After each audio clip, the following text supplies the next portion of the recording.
des prisons, les établissements scolaires, c'est hermétique. Il y a l'intérieur et l'extérieur. Voilà. Pourtant, on pense que l'éducation ou le monde de l'apprentissage devrait appartenir à tout le monde en fait.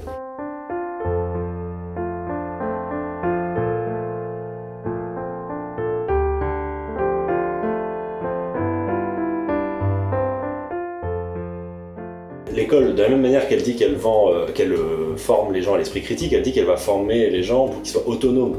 Et c'est totalement faux. Elle fait des gens des êtres hétéronomes. Elle habitue les gens à ce que ça soit pas que ça part pas d'eux, que c'est pas leur propre loi qui va s'exprimer, non, ils subissent la loi donc, pendant 20 ans du professeur. L'école enseigne le besoin d'être enseigné. Et en fait, donc elle nous rend hétéronomes, mais en plus elle nous apprend l'hétéronomie, c'est-à-dire qu'elle nous habitue à être hétéronome ensuite, pas seulement pour l'apprentissage, mais tu disais tout à l'heure, pour toute la vie. La République doit prendre en main le citoyen du berceau jusqu'à la tombe. Là où il dit aussi que, voilà, avec ces nouvelles lois scolaires, là, donc on est autour de 1880, avec ces nouvelles lois scolaires, nous allons enfin clore l'ère des révolutions. Oui, parce qu'il y avait eu la Commune de Paris, et il s'agissait vraiment, là, pour les dominants, pour les possédants, de non, plus jamais ça, maintenant on va faire ce qu'il faut que plus jamais de révolution. Et d'ailleurs, ce qui est triste pour nous aujourd'hui, c'est qu'on voit qu'il a gagné son pari pour l'instant. Il y a un problème de boîte, tout est dans des boîtes. Il y a la famille, une boîte, puis on sort pour rejoindre une autre boîte qui est l'école, et puis après la boîte club de tennis, loisirs, mais il n'y a rien entre. Il y a pas de... Et nous, c'est ça qu'on propose d'ailleurs, parce que nous, on n'est pas pour l'instruction en famille, par exemple. En fait, juste avant d'aller par là, c'est en fait par rapport toujours aux jeunes qui vont se retrouver en situation d'échec ou autre. Il y a donc là dans le livre de Léandre Bergeron, c'est comme des invités de marque, qui a déscolarisé, qui n'a jamais mis à l'école ses 3 filles.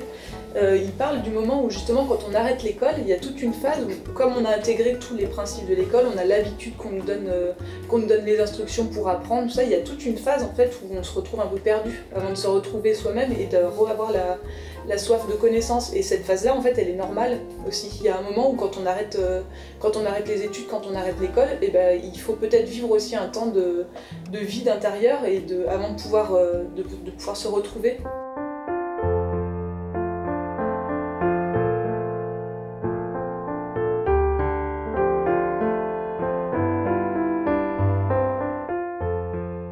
Ivan Illich, donc, a écrit Une société sans école.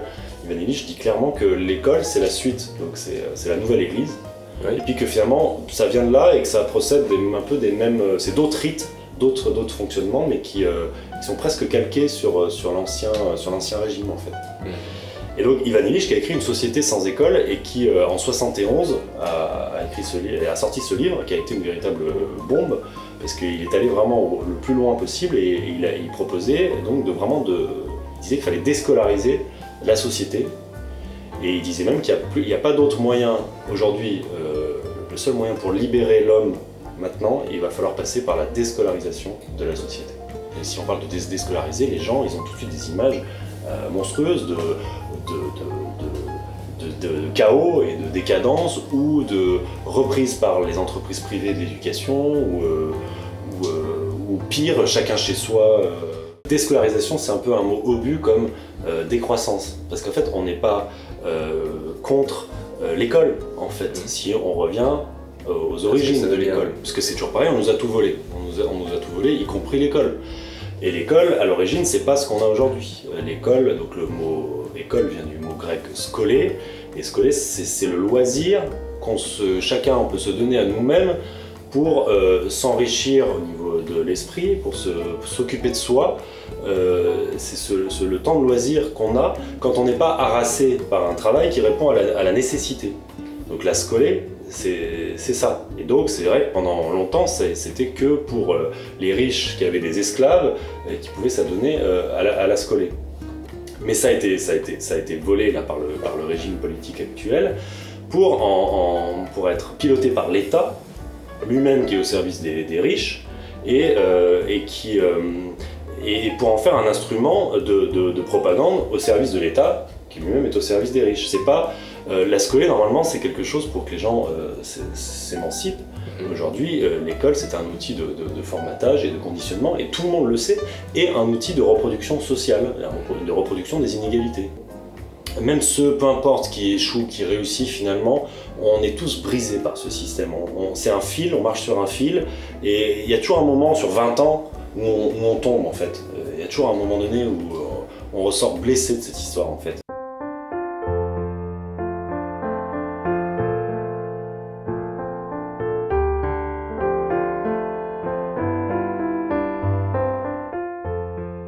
Premier cliché, mais celui-là on peut passer vite, mais il y en a qui vont penser qu'on est pour l'ignorance, le retour à l'obscurantisme, à l'ignorance, pas du tout, parce que finalement dans ce rêve d'une scolée qui soit libre, on est au contraire pour une méga scolée, pour une scolée puissance 1000 en fait, par rapport à aujourd'hui qui est très limitée finalement. Aujourd'hui on a une scolée extrêmement réduite, et si elle était citoyenne, cette scolée, elle pourrait, un petit peu comme sur internet, mais sans internet, voilà, en vrai. Donc on n'est pas pour l'ignorance, on n'est pas pour... Oui, mais vous avez bien appris à lire quelque part. Celle-là, on vous l'a fait. Oui, mais alors ça on y répond en disant que c'est totalitaire, on a été obligés, on est obligés d'aller à l'école, donc oui, il se trouve qu'on a appris en partie à lire là-bas, mais on aurait pu apprendre en dehors de l'école. Et puis donc il y a d'autres personnes qui n'ont pas été à l'école et qui savent parfaitement lire et qui sont d'ailleurs qui n'ont pas cette curiosité qui s'est éteinte avec le temps. L'idée aussi qu'on puisse, parce qu'il y a cette peur que nous, si on est pour la déscolarisation, qu'ensuite on est pour donner l'éducation au marché et au privé. Donc ça c'est la grande hantise des gauchistes en fait, et c'est pour ça, d'ailleurs ça c'est un gros problème, parce que on a toute la entre guillemets, les gauchistes là, qui se refusent à attaquer l'école. Déjà ils l'identifient à quelque chose de gauche, je sais pas pourquoi.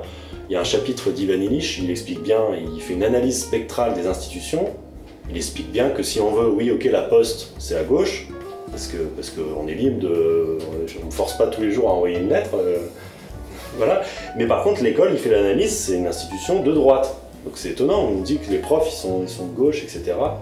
Donc on pense qu'à cet endroit-là aussi, les gauchistes pensent qu'il y a des acquis de haute lutte, et ils ont peur donc, que ça soit récupéré par les privés, donc attaquer politiquement. L'éducation nationale, c'est attaquer sa famille, en fait, sa propre famille.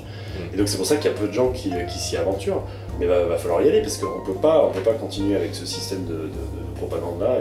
L'autre énorme cliché aussi, c'est de penser que si on est pour ça, on est absolument pour les familles, donc là aussi, autre idée qui nous place d'un certain côté, on serait donc pour l'instruction en famille. Si on ne va pas à l'école, je parlais des boîtes tout à l'heure, donc si on n'est pas dans cette boîte-là, on est forcément dans l'autre, c'est-à-dire dans la famille.